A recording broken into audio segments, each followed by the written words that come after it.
Welcome, everybody, to the Dr. Leadership Lounge, where we have conversations with business leaders from all walks of life about how and why they are successful. Hey, everybody, welcome to another edition of the Dr. Leadership Lounge. Very excited today. Have a great individual. First of all, a great sports life we're going to talk about a little bit, but also the founder and CEO of a couple companies, Mr. Dave Kotter out of Phoenix, Arizona. He's CEO of Hybrid Debt Fund and also Integrity Capital. No small feat to start one company. Let's just lead two. Also a four-time national champion of rugby out of the Highland Rugby Club out in Utah. Traveled all over the world. He's got some interesting stories about New Zealand, etc. He's going to talk about some interesting investment strategies that his company brings to offer. Great. We always talk about these things on the show. Every once in a while, get into the investment side of it, financial freedom. So Dave's got a great reference of material to discuss today, some very interesting investment opportunities. And then we're also going to get into some leadership things that he helps with in the local community and helps drive as well. So Dave, welcome to the show. How you doing? I'm doing great. Thank you for having me on here. I'm just excited to jump in and have this conversation with you. That's right. We were just discussing here before we get started, as the listeners know I always do, and I'm jealous. Dave and family just got back from Hawaii. Yes. And it's and back to what is it, 110 expected today in Phoenix? Yeah, I think it might be 180. At least it feels like that over here. Don't stand in the parking lot; you'll melt. Yeah. Oh. You have pools and air conditioning, and then you walk outside to get burned up for a few minutes, and then you're back in your cool natural thing, or you hop up to Flagstaff, whatever's. But it's a dry heat, Dave. Come on, I've heard the stories. Yeah, that's what everybody keeps telling me. It's a dry heat. I'm like, it's a heat nonetheless. Yeah, no kidding. Yeah, stick your head in the oven. That's dry too. See what it feels like. Well, welcome to the show. You know, I typically start off because you've got a very interesting background. First of all, how you got to Phoenix. You and I discussed that a little bit, but just kind of go through a little bit of your background, how you got to Phoenix and started these organizations. Just give us the Reader's Digest version on how Dave is today.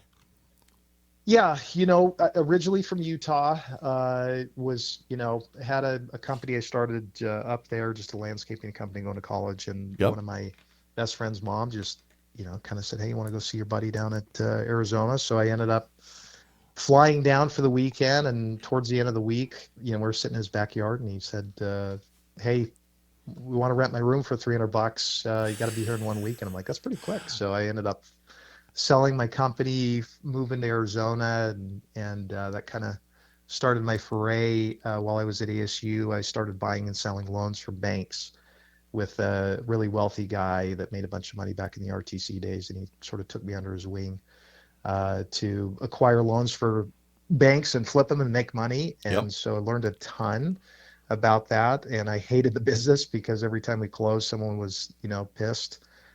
Because they were like, how can we make it so much money?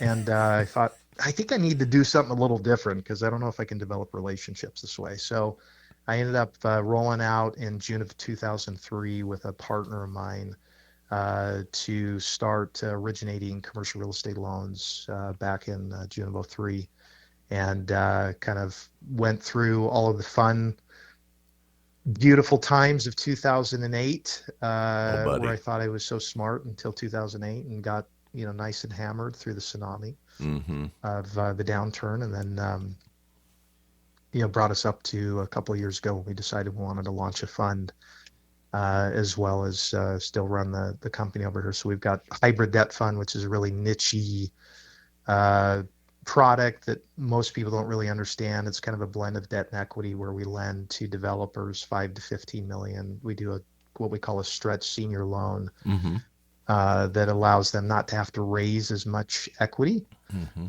So we go up to 90% on the stack, and we take a participation with them on the upside, 30 to 35%. And so it gives them this kind of blend of both worlds without having to take on an equity partner. So that's kind of our fund today that we do. And is that mostly in the RV space and RV parks and things like that? Is that a major component of it? And I think we touched briefly on that.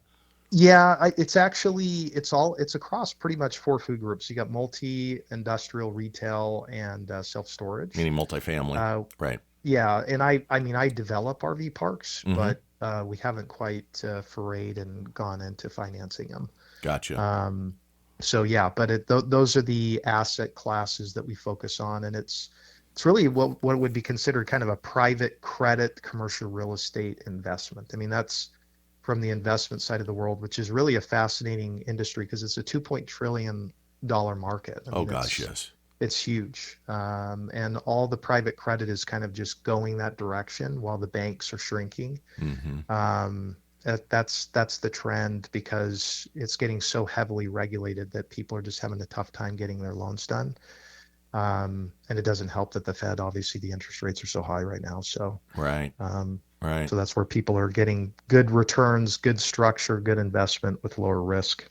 So basically, you go out and pool investors to come up with the equity that's needed by these developers, and then you offer, and they participate via the fund. Is that basically Yep. how it works? Yeah, they come into it's kind of Reg D offering pool, for accredited investors, family office, RIAs to go and do an equity pool. Mm-hmm. And so that pool then lends the money to the developers, and then they get a coupon of, kind of 5.5 paid out quarterly, and then they get part of the reversion, which ends up getting them up to, kind of the target of 11 to 13%, essentially is the return. So we think it's a great risk adjusted return because you're getting deed of trust, you're getting the guarantee from the sponsor, you have actual collateral, and then you're getting, the upside as well. So it's kind of a blend of both worlds. So low end risk with a backstop, and then high end return if it goes the way you're supposed to make it Correct. go.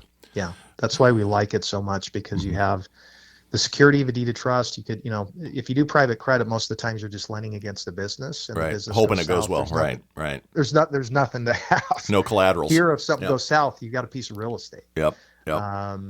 And then you have the sponsor as well that's guaranteeing, and then you get that, not just the coupon, but you get the upside pop too if Right. things go well. So the personal So guarantee by the developer, is that what you're talking by about? A the developer, PC? yeah, Yeah. yep, exactly. You touched So on, and I want to get back into this real quick, but you touched on just taking the hammer in an '08. I was actually building large custom homes down the Carolinas on the side when that happened, and had 3 properties up when it hit. And mhm. wow, I remember the sleepless nights, right? It's like, you got to be kidding me. Thank goodness it was a hobby, but Yeah, it, a lot of gray hairs came out of that time. and then they fall out after they turn gray. I mean, it just Yeah, was it's a like it's just perpetual moving motion. one direction. Yeah. It's like, okay, here we go, and I call them wisdom wounds. Like every one of Oh yeah, these yeah. gray hairs has a story Yep. behind it. Character builder, as my dad said back. My Exactly. dad knew I was down the dumps, and he said, "Listen, son, you outlasted Lehman Brothers and Wachovia. Hold your head high. It's okay." Yeah, And exactly. You're still alive. that's right. And actually, great lessons. But and it does make you tough, right? I mean, adversity creates, callous, and calluses are important in today's life. I mean, it's an ugly world out there if you don't pay attention, and it Yeah, can I mean, I catch the think, best of you. they talked about this too, of like what's the number one character trait that they went across a bunch of industries. I think it Hmm. was like a TED talk once, and they said, Yeah. it's like it's resiliency, Oh, grit, maybe grit was is a the great word. Gestalt is yeah. another one, a great German word. Yes. Um, Yeah. well, it's funny that you bring that up. Grit and Gestalt. When I used to do personality assessments, when I was hiring back as a general line manager, this is back in the '90s. We had personality tests, and they measured grit and Gestalt, especially in a direct Mm. sales organization. I mean, you got to learn how to handle no, right? I mean, you're going to Yes. get kicked in the teeth a lot, and so anyway, so on back to the fund, and this is really interesting to me. I had a gentleman on. It's probably been 8-10 months ago that was in a very similar type model. He focused on multi Multifamily. multifamily apartment complexes, and not big ones, but 30 units. And then he'd put a Yep. package together to acquire that. Then they would retrofit, do some cosmetic changes and things, and then try to spin it. And every 5 years, try to buy it, improve it, drive the rate Yep. levels up and things, and then sell the property off, and then share the spread, guaranteed some returns. So very similar type approach, and it sounds like it really helps folks that are looking for more secure. Would you classify these investments as more on the low risk side because of the backstop and things, or a I medium think risk? so. I mean, like there's always a level of There's risk, risk but in I would say everything, it's absolutely. yeah, I would say it's a lower risk because there's a couple things. If you go into private, so if you kind of tranche things out and you're like, okay, I'm going to go into this, treasuries, and then you say, okay, I'm going to go into, CLOs, Mm-hmm. which gets a lot riskier because you're just in sort of this higher tranche with no collateral. Then you get into private equity, where you're actually in the real estate, but you're the equity partner. Mm-hmm. This we believe is a lot lower risk, because what happens is you're in an equity pool. The equity pool actually has collateral. Mm-hmm. If I'm in a private equity deal where I'm an investor in the equity pool of that real estate deal, I don't have any collateral. The lender does. So we're Mm-hmm. that lender. We're the guy that's lending the money to them. And so we just have a lot more control, and we don't have the same risk. Because we're not their equity partner, we don't take the same liability. If things go south or they don't do a job and they get sued, or something happens to the You're property, outside of that that problem doesn't area. come Right. to us. Right. So that's why we like it so much, because we're outside of that risk exposure, and we still help them achieve what they need to. Plus, we're getting some of that upside, and they don't have to give as much away to an equity person as they would to us, but we Mm-hmm. also get more return because of it. So So you lower it's their sort of, risk, or I mean, you lower their being hampered by yep, correct. by all the things that come with private equity, but you do ask for a Yes. little better return. You're asking for Yeah, 20, we're twenty-five asking percent for better more return. return Right, because right, we're going higher on the stack, which enhances more risk. right. Which means closer And to the value of exactly. everything, right? Yes. So that's sort of like how we deem it, and it's debt with an equity feel, right? Like you get Gotcha. this sort of blend. That's why we call it hybrid debt fund, because and I this all came out of me representing a couple life companies, and one of the life companies has this very similar participating product, Mm-hmm. and we just fell in love with it. I thought this is such a great Idea. investment instrument. Yeah. Yeah, it Now, is. do you build these opportunity by opportunity, or is it buy into the fund and then you distribute across multiple projects, or is it Yeah. build a project at a time? Um, Yeah, it's starting off opportunity by opportunity, and it's gonna roll into just the fund. So Gotcha. it's deal by deal, but it's gonna ultimately roll into a pool. So we're underwriting each deal. Each deal goes into the pool. Everybody understands what that deal is, and then ultimately it will just go into a whole, pool of 10, 15, 20 of them at one time. And so there's diversification in that as well. And we can go nationwide, but the biggest thing for us primarily is the sponsor. So like, do they really know their craft? Have they gone full cycle a couple of times? Do they really do this in their backyard? Experienced, right? Not looking for a It's fly if by they night at haven't, all, right? it's an immediate no Yeah, you got for to us. pass on that. Let somebody else, take the Yeah, knocks on the knees for that. Maybe a great opportunity, maybe great people, but you do want to see some historical yeah, trends at least.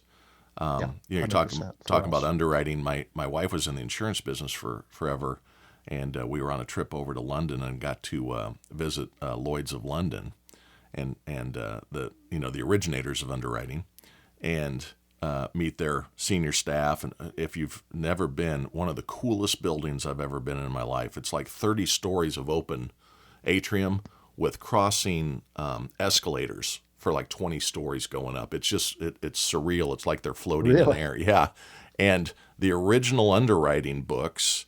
And for those that don't know what underwriting means and where it comes from, and I'm sure you know, but just for the listeners, is when they would 250, 300 years ago, they have a ship full of goods that's heading to the new world. Well, they wanted to ensure that because the person shipping it didn't want to have a total loss. So they'd go to a person, an investor, and they would say, let's say it's for easy math, it wouldn't have been $100,000 in today's dollars, but $100,000 worth of goods. Somebody will say, I'll take 25,000, and they would write their name on the risk book first. And then the next person would say, I take 10,000 of risk, and they would write underneath the first name, and that's where underwriting Mm, comes from. And then the next person another 10,000, and so on. So the list goes down, and they still have a great big bell that they ring when ships go down. They still do a lot with shipping and cargo around the world.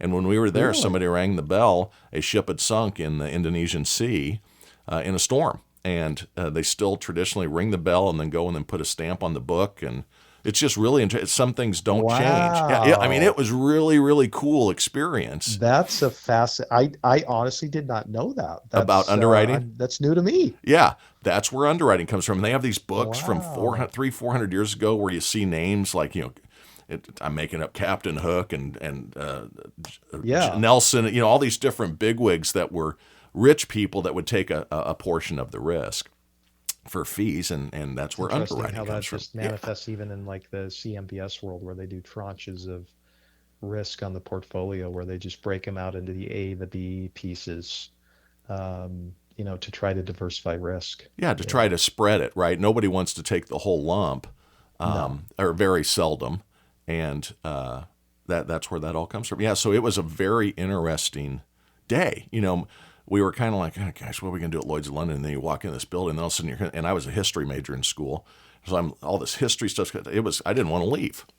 Very intriguing, very Well, it's intriguing. funny because a lot of times what happens is you get this almost like blanket this concept of risk. It's like, well, that's risky. It's like, well, what does that really mean?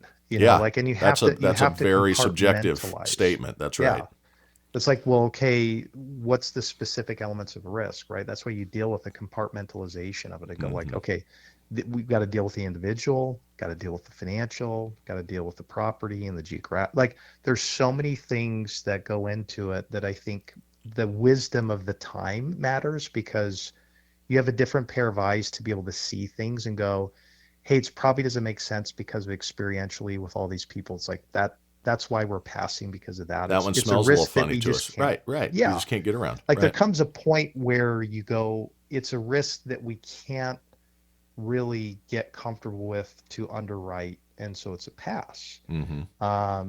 Or it's a risk that we feel like we can absorb because we don't feel like it's detrimental. Yep. Yep. Um, and there's just judgment in that.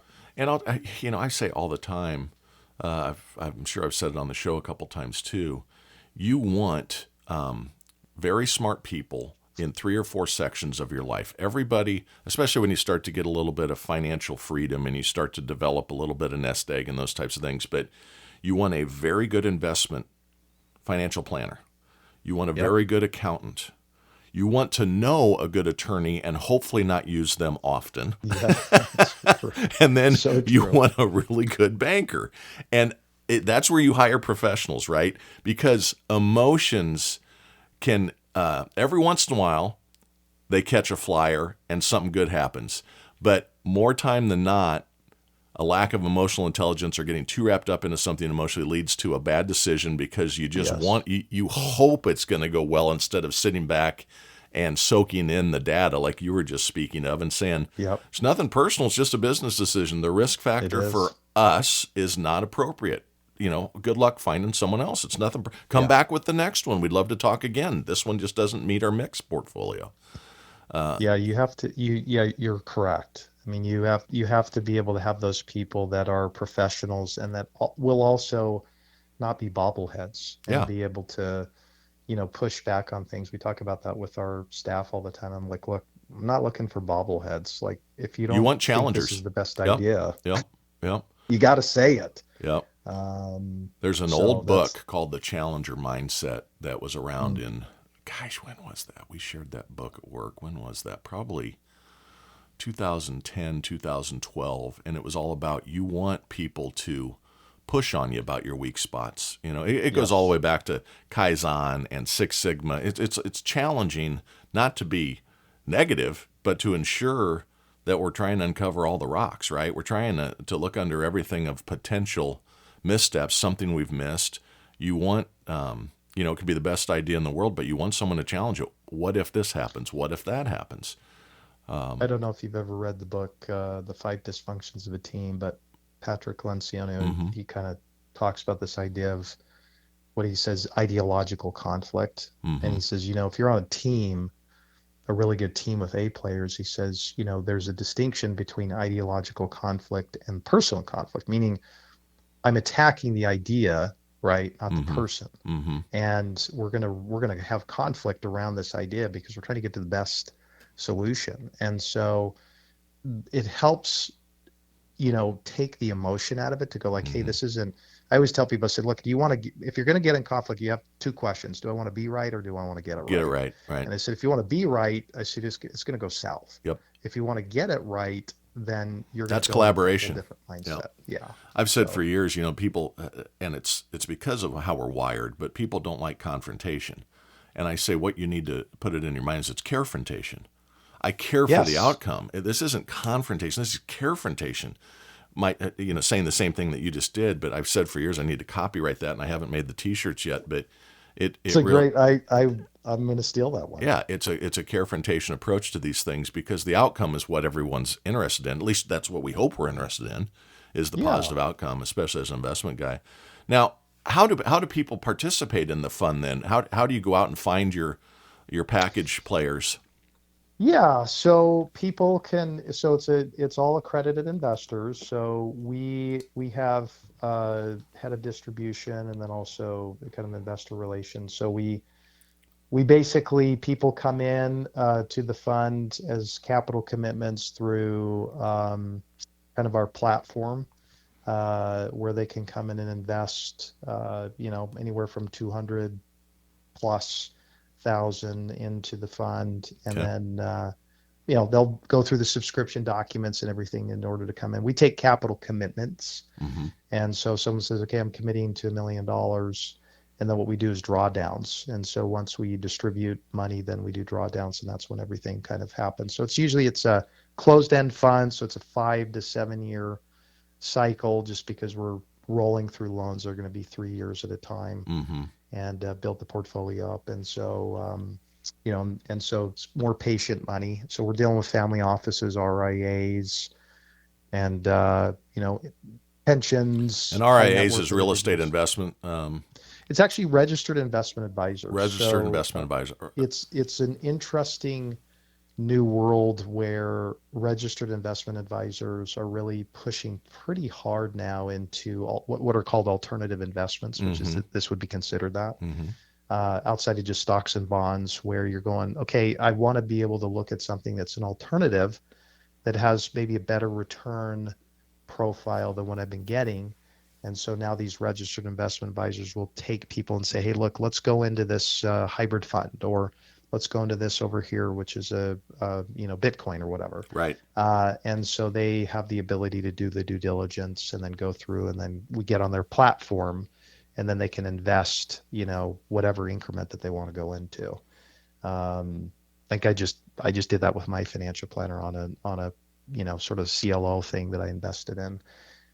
So it just allows somebody to go through the paperwork, invest in that, and then obviously they get the benefit of hopefully better returns. Now, when you say patient money, so say somebody says, just for the math, you said cut in's $200,000.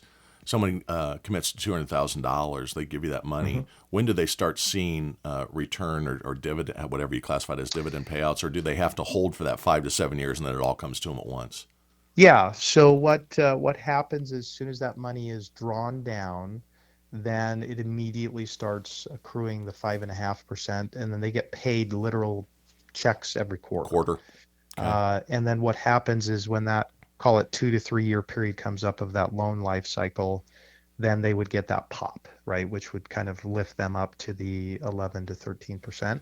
So that would be the second bite at the apple of distribution Gotcha. that would come out. And then the reason I say life cycle, because, it's not a, hey, I'm going to pull my money out in 2 years, Mm-hmm. because we have to go full cycle on these loans, That's and right. they're doing construction and rehab. Mm-hmm. And so it's not a highly liquid instrument. And so that's sort of the life cycle of time frame. But they'd see dollars throughout the life, every quarter for Mm-hmm. sure. Mm-hmm. And then probably, call it 2 to 3 years, you're going to start to see the bigger kind of pops. Gotcha. Gotcha. And how does someone engage with your organization? Is it just go out on your website and start some Yeah, you can go interaction? to hybriddebtfund.com is one way. Another way is to contact us. My number's, 602-367-8795. They can contact me Mm-hmm. as well, or obviously email me at, dave.cotter@hybriddebtfund.com. So those are some ways to reach out to us as well. And, obviously we're going to be launching a new website here, I think next week, which will give a lot more details on some of the things as well. That's great. That's great. I'm interested myself in all this as I'm now a retired individual, quote air quotes, as I'm sitting here working and just got back from Asia. But Yeah, right. I'm trying to wind this thing down. I was on a meeting yesterday. I'm trying to sell a company for somebody, and as somebody Yep. said to me the other day, you're working more now than when you were working. And I go, well, but I'm choosing these engagements, right? Yeah, It's you get to kind of pick and choose, and yeah. it's a little I different don't know when, anybody a forecast or an explanation document on why yeah, said forecast was TPS missed. reports due on Friday, That's right. It's like, I'm out of the days of the report is more important than the result. You know. yes. Oh my I always used to goodness. tell my friends in corporate, I'd say, was the meeting about the last meeting at it? Oh, Oh. yes, it Oh was. yeah, exactly right. Oh my God, just drive you crazy. I was involved in Yes. corporate America and corporate Japan same time, so it was Oh, damned if you do, wow. damned if you don't, right? Because the mothership Yep. was in Tokyo, but just crazy times. So is Wow. Integrity Capital and the hybrid fund the same entities, or what are the two different aspects that the Yes. organizations It's a handle? Yeah, it's a great question. They're not. They're two totally separate companies. So Okay, Integrity Capital is a commercial debt equity advisory firm. So they raise equity and debt for developers across the country and have since 2003. And Hybrid Debt Fund is a direct private credit commercial real estate fund. So it's directly gotcha, lending the gotcha, money. And so two distinct, separate companies altogether. There's some crossover, meaning deals, will come through Integrity over here and opportunities, but they're, all intents and purposes, they're totally, completely separate gotcha. firms. Yeah. And is most of So the debt fund work, most of your end customers, are they in kind of the valley area there, the southwest of the U.S., or do you go all over now? we can go all over the nation. I would say that, a lot of the Sun Belt states typically, Mm-hmm. business friendly areas that are growing, migrating, tax friendly. That's a lot of where I Where think you the want to play. opportunities Yep. law, Yep. It's where and the expansion's going. It's where the business owners are going, right? Why wouldn't you? it is. Yeah, as They're soon as moving out of New soon as they're York, they're kind going to of Texas, they're moving out of California, they're they're going to Arizona, they're going to Tennessee, they're going to Florida, yep, yep, the Carolinas, Carolinas. Yep. Yep. is a big one now. So we try to follow it kind of goes in order. I mean, I would say it's first the sponsor. Mm-hmm. If I'm on the phone with somebody, I can tell within less than 5 minutes if they're just an expert, and once I get that, I'm like, okay, they're super smart. They kind of figured out why they want to go to this area, and they're able to make the argument Mm-hmm. of why. And they're a little bit of a data nerd, Mm-hmm. so they're walking through and making the argument. So that's the first thing. And then obviously, we have to feel comfortable with what I call the uncontrollable, which is just like it's the wave. Feet are moving there, dollars are moving there. Corporate is already setting up in that geographic location. So the wave is already moving. So you're just kind of getting on the Getting on the wave. wave. Yep. Yep. And so I always tell people, I'm like, look, you could be a, mediocre surfer and on a great wave, look like a stud, or you could be a Mm-hmm. great surfer on a crappy wave, right? You blow Look like it. a failure, right? Yeah. So we just try to delineate and understand those factors of what's really going on, and then obviously down to the property level, like occupancies and, are The you really mathematics of the realistic actual on your business. Right. assumptions? Right. Right. Yeah. So are you kind of living in the clouds? Mm-hmm. So yeah, we can go nationwide, and some areas, we can even go in smaller towns if the argument is there. I had a guy talking about a smaller town that was outside of Midland that at first I'm like, yeah, I don't know. I said, that's just really volatile with oil. And like an Mm-hmm. oil, you Mm-hmm. probably It's an oil mecca. lose That's right. If all yeah, all of a sudden the people leave because 20, the oil rules 25% change. of your Right. occupancy Right. goes Right. away. And he's like, well, not really. And I said, well, make the argument. I said, if you can go back 3 years when we had the oil bust and you can show me that the occupancy stayed consistent through that. And he did. He kind of walked me through. He's like, look at all these employers out here. And I'm like, okay, fair enough. So again, we're open to different areas, but it just has to It has to be be the right fit. right. The environmental So things need to be considered. So 100%. in starting, starting businesses takes a special type of individual, right? There's a lot of people that just Yeah. and it's the willing to risk, it's self belief, it's Yep. confidence, it's knowledge, it's discovery, it's work ethic, it's all these things. I had said in the intro, and I'm kind of moving around in your life here a little bit, but Sure. and also I'm sure that being successful is derived by getting the right people on your team's bus for the different Yep. positions to make this thing hum. It's not Dave Kotter's the impetus of it, but I'm sure there's a Correct. lot of really good people on your team.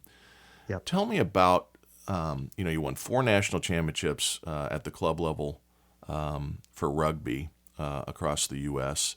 When you were up in Utah and you traveled and played internationally. What type of lessons or what did you take from those experiences that you think have helped you in your business life? Yeah, it's a great question. A lot of things, but I would say the first thing is leadership is everything. I mean, Yeah. meaning our coach, Larry Gelwick's coach for 35 years. He only lost 10 times in 35 years. Holy Um, cow.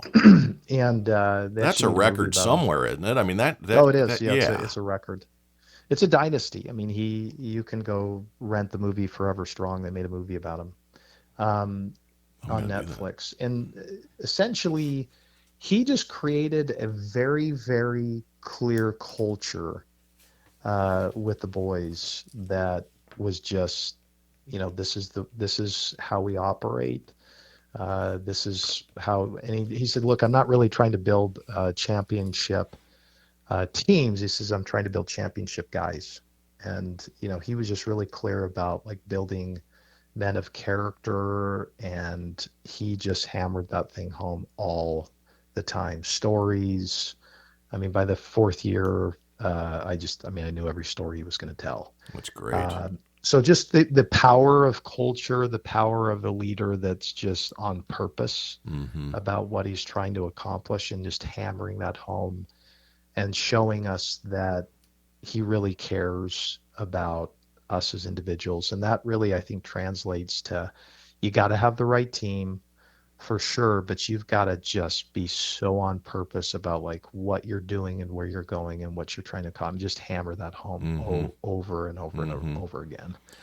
And we just got so much out of that. I mean, to the point where he just said, look, you guys are going to sign an agreement at the beginning of the year. He says, no messing around with girls, no drinking.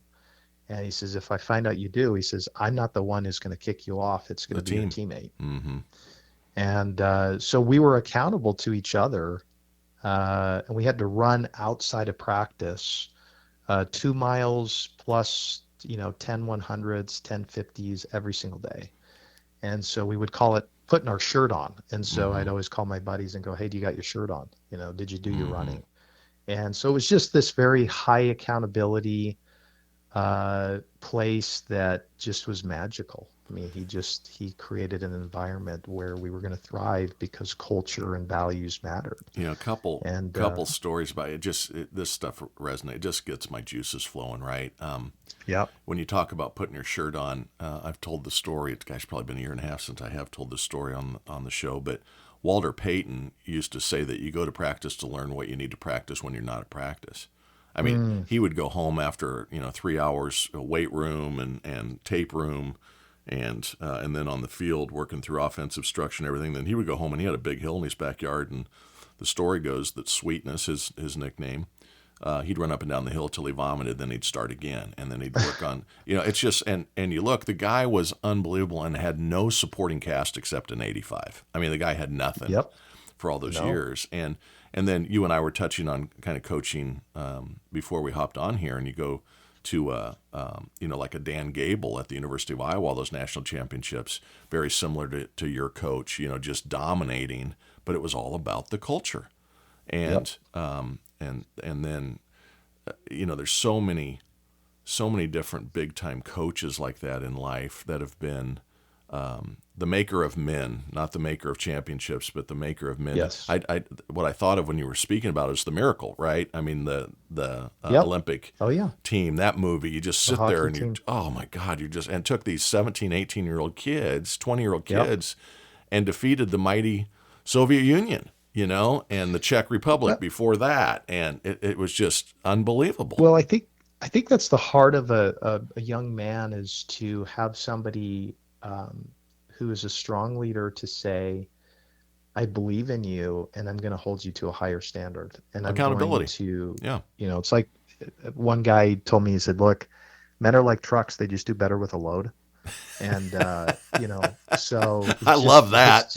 you know, you just got to put a load on them and go, hey, I'm calling you to a higher calling and I'm going to expect you to step up. And I think the heart of a man wants that. And I Yeah. think that they respond accordingly in the right situation where they feel like they're respected and valued as a person, and then you push them, and I mean, that was the big takeaway is I knew he cared.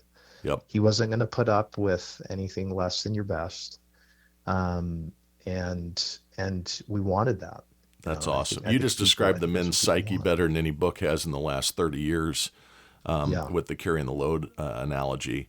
We're yeah, fixers, and this is true of women too. I don't mean to take it that, yeah, but men are yeah, very much they're fixers, and they like to handle. They take stress off of others, and yep. it's just how we're wired, and that goes back tens of thousands of years. That isn't toxicity. That is wiring, It's just and wiring. I mean, it's right, just you just right, walk up. There was a book about raising boys, and I remember he says, if a guy goes up to a little ledge that looks like it's and he goes, yeah, I think I could get hurt, but chances are one, I'm going to jump. hmm Girl comes up and says, there's high probability that I'm going to get hurt. I'm not going to jump.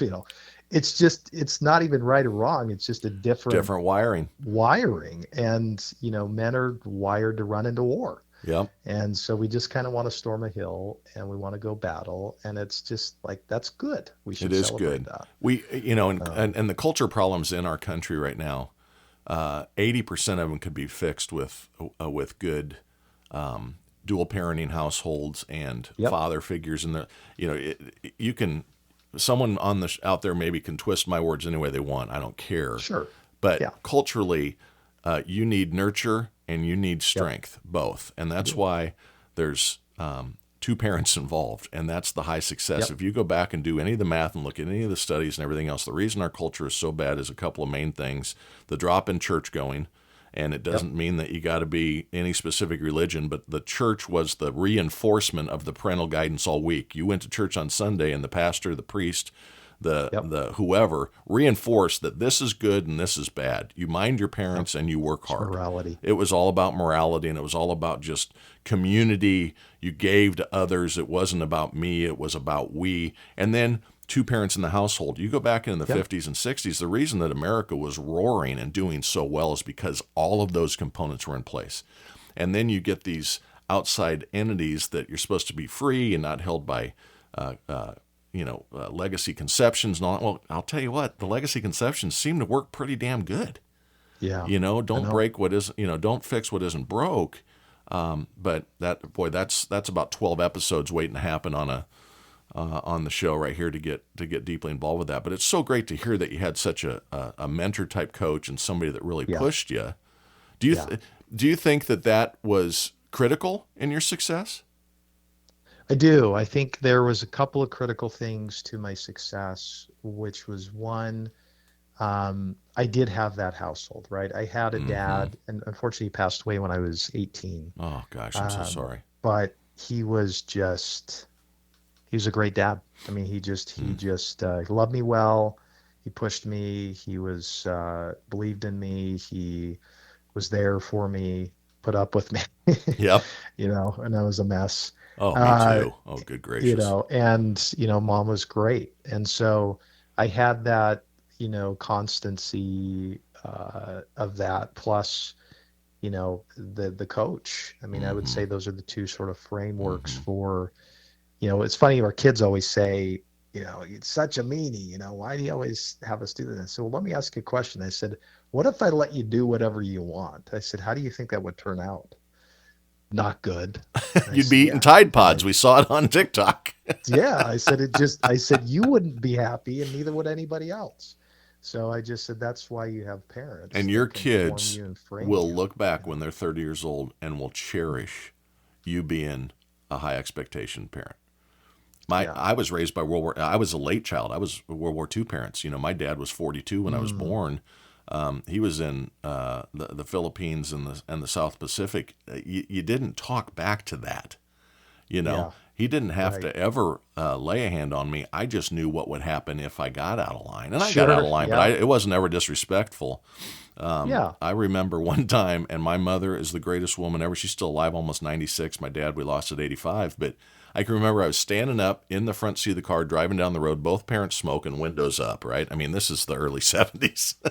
Yeah, for and sure. Oh and yeah. my mom said something to me, and I didn't like it, and I kind of pushed on her chin, and she backhanded me into the back seat of that Oldsmobile from the front seat. And my dad Oh said, yeah. "You can come back up front. You ever say that again, I'm pulling the car over, and I will hit you out of the car." You Yeah. ever, and it was just never again did I ever think. And I was 3. It wasn't with intent to be disrespectful. My mother was just like, no, and bam, I was, Don't. saw Yeah. stars. No, Yeah. it's interesting. I've just read a book on parenting, and it was a really good book. It's called Gist, and I kind of watched all these frameworks and these two psychologists that have Mm-hmm. dealt with families for 30 years. Mm-hmm. There's two things that kids really need to know. Number one, they need to know that they are valuable and wonderful, right? Mm-hmm. That you love them, they're wonderful. And the second thing is they need a very accurate assessment from you of what it is their skills are. He Yeah, says, being if honest.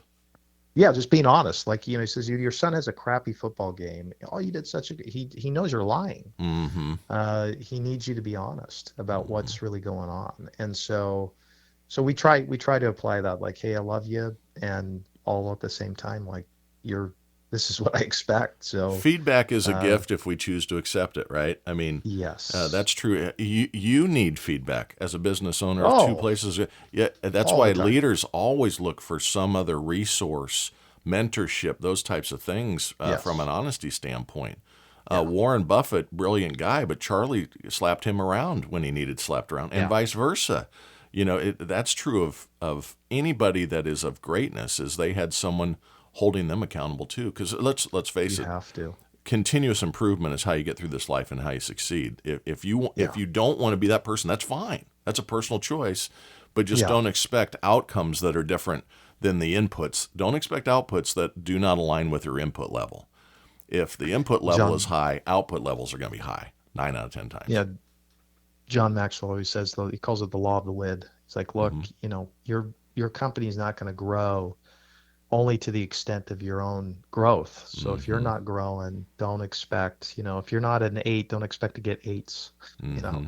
That's if you're right. not a 10, you're not getting tens, right? That's right. So That's right. it's just, yeah, I mean, it's always a mirror issue. It's just like, Look in it. if there's a problem, That's right. it's it's got to start with me. Like, what am I either doing or not doing? Accountability is the fact that you raise your hand when it's not going good, not just when it went great. and Yeah. and self accountability is really, really important. And we're human beings. I mean, perfection is not attainable, Nope. but No. striving for greatness is a great attribute. And typically, people that are successful don't just take that approach in their business life, but they take that approach towards their marriage or relationships, towards Yep. their parenting skills, towards their community giving, outreach, philanthropic approaches. They Yep. just they give everywhere, not just in one location. And most successful people have an underlying desire to help others that are less fortunate. They Yeah. understand that they're fortunate in their giving. Michael Jordan wasn't born a great basketball player. Michael Jordan worked to be a great basketball player, and then what does he do philanthropically? He gives tens of millions of dollars every Yeah. year, and understands and gives back and gives to less um, uh, having communities. That wasn't a very good statement, but communities of less, and trying to give back because the next Michael Jordan is somewhere on a playground today, and maybe not Michael Jordan, the next LeBron. LeBron's not the GOAT. Yeah. Put my opinion Exactly. out there, but the Yeah. Of next course. great player is there. It's like Caitlin Clark. The reason Yep. she's the best is she practices the most, And there's no ifs, ands, or buts about it, but unbelievable. Now, you also are involved, great conversation. Thank you so much. You're also involved with explain it to me because I have it in my notes, but Yeah. it's called h3phoenix.com. Tell us a little bit about that. Yeah. So probably about 5 years ago, I was literally just kind of pondering a little bit about Mm-hmm. like what were the three top traits of people that I worked with over the life of the career that really were the common denominators Mm-hmm. across all sectors, backgrounds, etc. Took about 3 months, and it finally just hit me one day. I'm like, oh my gosh, it's three things. Like people that have high integrity, they're high connectors, and they're high givers. Those are the Mm-hmm. three sort of things. And so we call it H3, and we literally started off with just me getting all those people together. And I just said, hey guys, I don't have an agenda other than I love working with you, and I think we've all been blessed. So let's go see if we can be a blessing and help the community. Mm-hmm. So it started off the first year where we ended up connecting with a group downtown called the Changing Lives Center, which is a women that were on the streets that they brought in. Mm-hmm. And so what do they need? They said, well, they need you to, essentially get uniforms for kids because they won't go to school because they're embarrassed because they only have one uniform. So he said, great. So Mm-hmm. we raised $18,000. That's awesome. Second year, we synced up with St. Vincent de Paul. So what do you guys need? They said, we need backpacks because these parents, they can't afford to get backpacks for the kids going back to school. Mm-hmm. So we raised 40,000, went down and did that, which was awesome. And then the third year Incredible. we did went to a Sunshine Acres home, which is a foster care, and they said we really need counseling for these kids. Mm-hmm. And so we raised $70,000 that year, and we kind of stepped back and said, what are we doing? And we put a board together, and we decided that what we're really going to push for is we want to reach 10 million people across the globe, and it's specifically for the people that are on the sidelines and disengaged with the homeless. And because I said, we don't really need to set up an organization to help the homeless right now. There's plenty of them. I said, Mm-hmm. it's just more of the people that are disengaged. And I said, Mm-hmm. what we're going to do is create a platform where we can create the bridge between the people that are on the front lines and people that are disengaged to inspire them through stories and then to educate them as to what's really going on and then to give them a small incremental way to get engaged. And so that's sort of the impetus behind it. So leadership development organization, we're raising up leaders That's awesome. to do this, and we're kind of in the infancy of it, but that's what it's about. That's great. My parents always said it's not what you have, it's what you give. And Yeah, a lot of people think that to be a philanthropic involved person requires you writing checks. You know, there's three T's of giving. There's the treasure, which is giving money, hmm, and then there's time and talent. And yep, and you're using all three there, right? You're giving your time and your talent, of course, to yep, bring people together. It's trending in the right direction. You know, $30,000, $50,000, $70,000, et cetera. It's growing in the right direction. But I'm just so glad to hear that you have stepped up and put this type of thing together because there's a lot of people out there facing challenges, and oh, some are self-inflicted wounds, and others are yeah, just, damn it, you just born in the wrong spot. You know, we all win the lottery by being born in this country. Greatest in the world's the only country 100%, people are running to get to, not running away from. And yeah, then it's up to us to make the right decisions and make the right choice. We make choices, choices make us. And some people get off on the wrong shoe. They didn't have two parents. They didn't have, yep, the right, financial backing to get the best whatever it might be. And those answers are going to be searched for decades. You're never going to bat a yeah, thousand in this thing. But it's a lot. yeah, but man, I'm just so glad to hear that you've put something together like that and have participated in it. It's a very it's humbling for me to have you on because it's just a great entity that Yeah, sounds like it's doing thanks. great We're things. we're uh, we're humbled and thankful to be able to do it, and it's a gift for sure. Oh, that's awesome. Now, when we got together today, I know you had a few things that you wanted to make sure we kind of touched on. We Sure. touched on the coaching and your investment opportunities in the two organizations. But before we kind of part ways today, was there anything that you wanted to make sure that the listeners got out of this or that you wanted to share before we go? Yeah, I would say, I've been thinking about this a lot, even just lately, of like the big, because I've, over the journey of years, it's Mm-hmm. been the one thing I'm actually in the early stages of writing a book about it, but is just this idea of reflection. Mm-hmm. And, uh, I think for entrepreneurs and investors and high, sort of production people, it's just Mm-hmm. this idea of like taking the time to, there was a big study done on like all these successful entrepreneurs, and they said, what was the number one thing that was part of your success? Mm-hmm.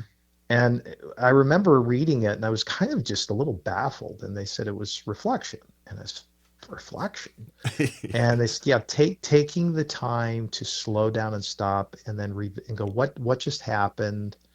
What did I learn about it? And how do I need to change? And so I journal every day for about 10 or 15 minutes. I just kind of go through the same Awesome. thing and Awesome. allows me to like stop and say, like, what happened? Mm-hmm.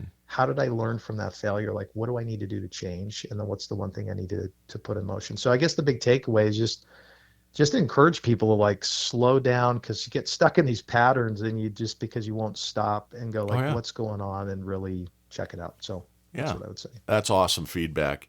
And again, to reach out to your organization, Yeah. give those email addresses and that website real quick again. Yeah. So Dave.Cotter at hybriddebtfund.com and